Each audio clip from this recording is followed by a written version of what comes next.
I don't generally comment on my hobbies on my show, but one of the things I do is play role playing games. And there was a political firestorm recently when the son of Gary Gygax, the inventor of Dungeons and Dragons, posted some controversial stuff on Twitter.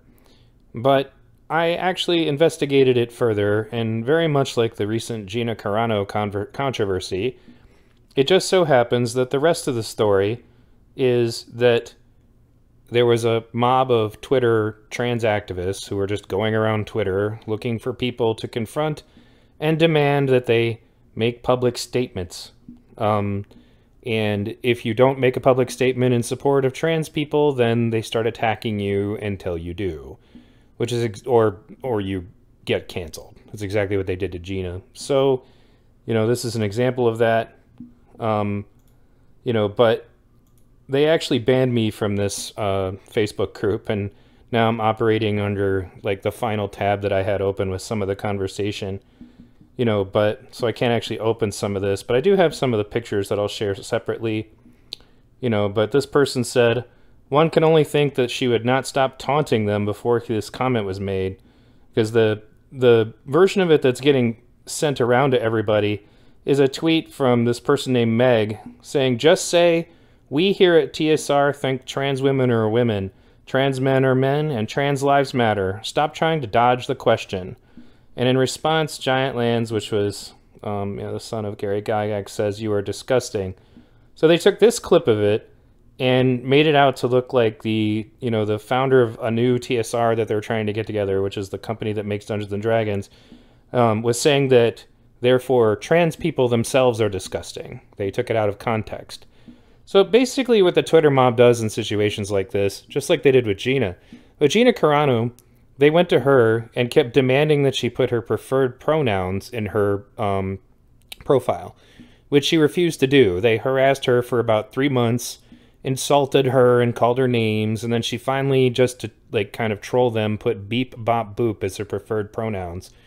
And this, of course, was what they were hoping for, so that they could go on their, Twitter witch hunt and light up their pitchforks. And, so they also basically went on the internet and, tried to create, a false consensus that Star Wars fans, in quotes, were angry at Gina Carano. I'm on a lot of Star Wars fan groups, probably way too many, to be honest. And there really is no large group of Star Wars fans who are angry at Gina Carano over this. I would say that there are a hell of a lot more fans that are upset that Disney fired her over this nonsense. But with that said, I said, yes, exactly, it looks like the Gina Carano drama. Let's just find a celebrity and demand they put their preferred pronouns in their bio, and if they refuse to comply with our demands, we will light our torches and pitchforks, because only witch hunts help people gain acceptance.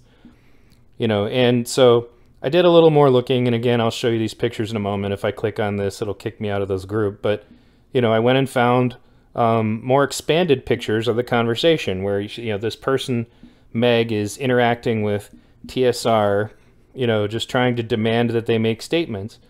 I might even be able to blow it up. Let's see what happens if I do that. Oh, blow it up way too much. But I might be able to see it now.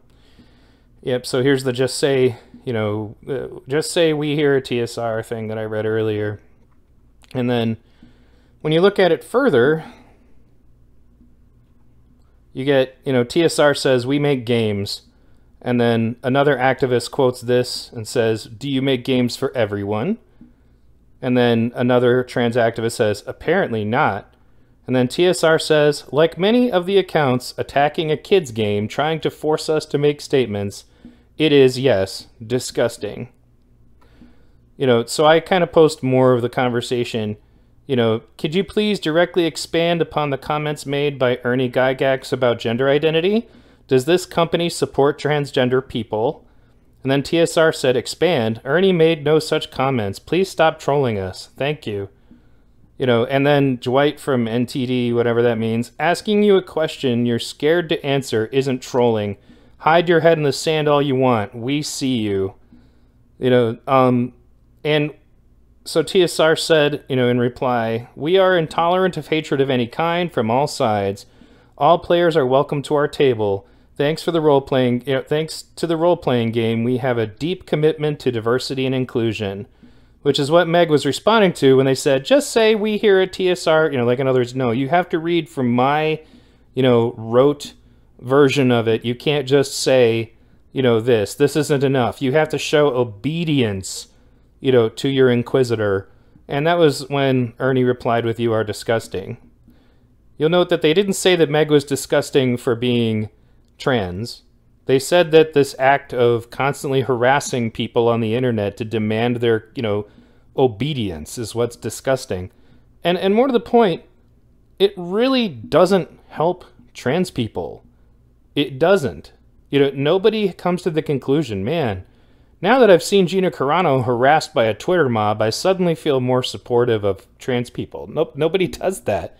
And so anyway, eventually, just over the course of this conversation, there's one other thing TSR said.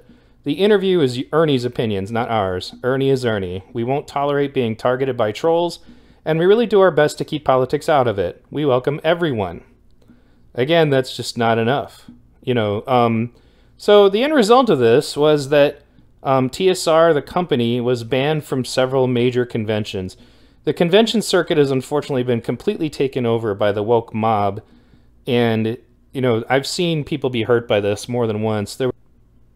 There was a story recently about an influencer making up a story that she was sexually harassed at a convention, and her version of the story ended up getting a photographer banned from several conventions.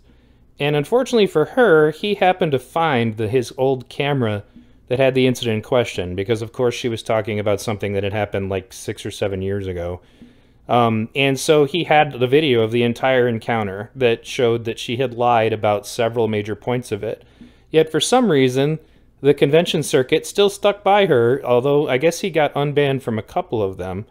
But the point is that the convention circuit itself has just kind of become taken over by the woke mobs, and, they'll go after anybody. And this is that part of cancel culture, that comes to the surface of situations like this. But most of the conversation I had here was a lot of virtue signaling with really stupid people, like Ragnar R.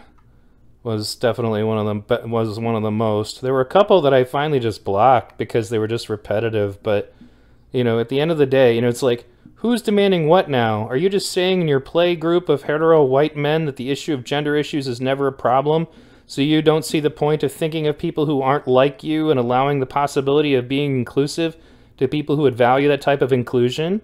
You see, this is the funny thing is that they keep suggesting that there's this rampant problem, which is what they, the CRT and the woke types do in virtually all groups, is they say that there's this rampant problem with racism and sexism and all that in anything. It doesn't matter what it is. I run into that same stupid argument, with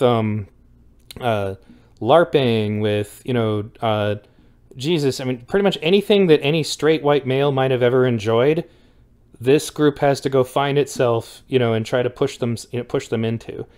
And it's not that, the funny thing is like, in my life, I have GM'd for, meaning run games for, black people, Hispanic people, Asian people, Arabic people. I've had 3 gay players, a lesbian player, I've had a trans player, actually I've had 2 trans players over the course of my life.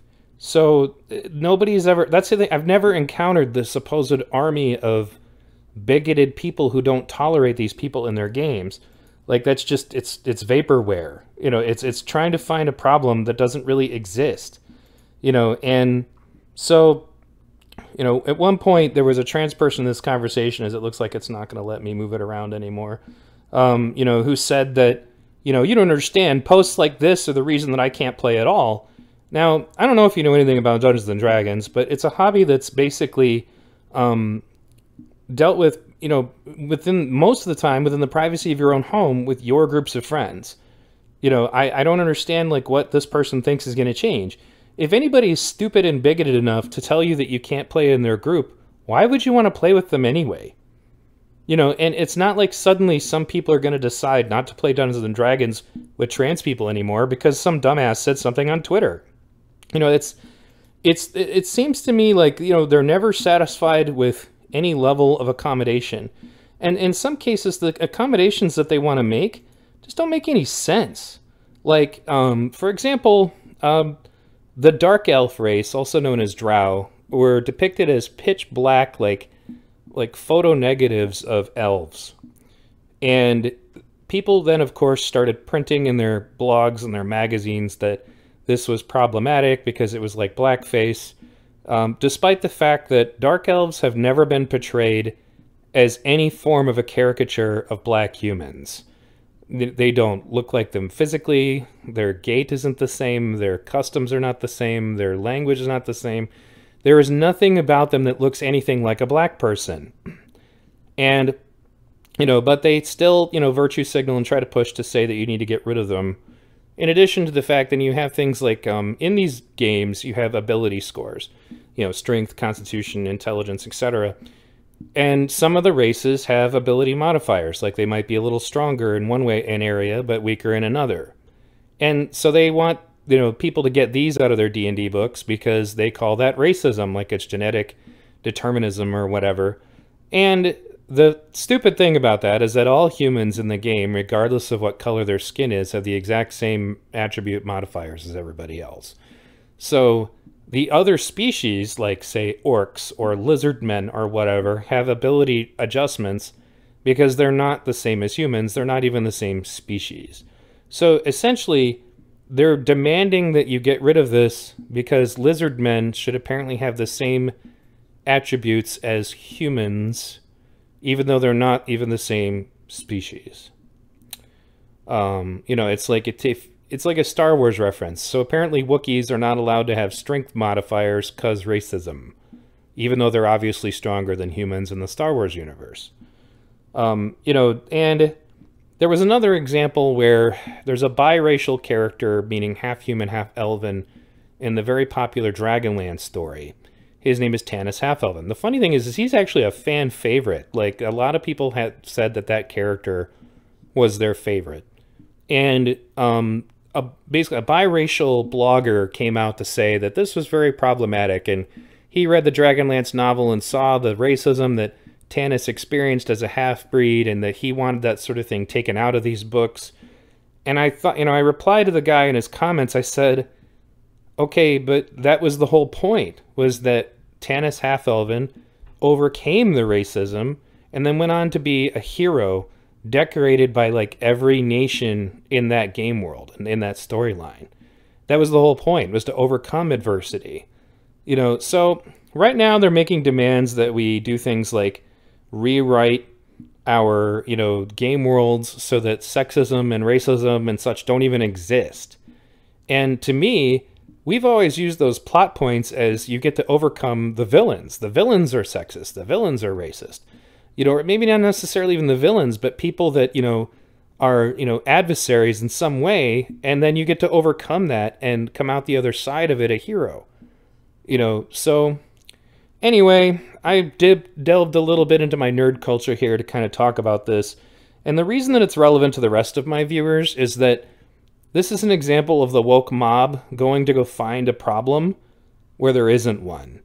One of the things that they suggested in one of these articles was that, first of all, we need to include disabled people in the game, and that we shouldn't allow them to have negative ability modifiers. As somebody who's sitting in a wheelchair right now, I can assure you that the last thing I would ever want to do is play a character that's in a wheelchair. But now they're saying we need to include wheelchairs in the game so that disabled people don't feel like they're being excluded. I've never met a single disabled role player my entire life, at least in Dice and Paper, who wanted their character to have the same disability. It's ridiculous.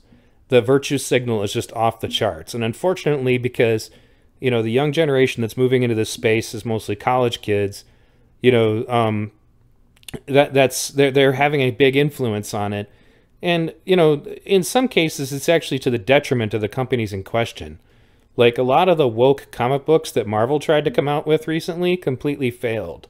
And it's because the people that are pushing for this are not usually even actually fans of the genres in question. They don't watch the movies, they don't read the comic books, they don't participate in these games in most cases, You know, and I've been playing these games since the 6th grade and I'm 45 years old. I've never encountered anybody ever being told they couldn't play because of their race, gender, whatever. Nobody cares about that stuff. But it's not, the thing is that they want us to care about it. They want to have privileges because of their special status. It's not enough for them just to sit at the table with the rest of us and play the game. They want to in some way be treated special because of their situation. And the funny thing is that most of the gamers I've encountered literally don't want that. You know, I have a black friend who literally is like my character's best friend at one of the games I play, and he's never asked for any kind of special treatment, and he thinks that stuff is ridiculous.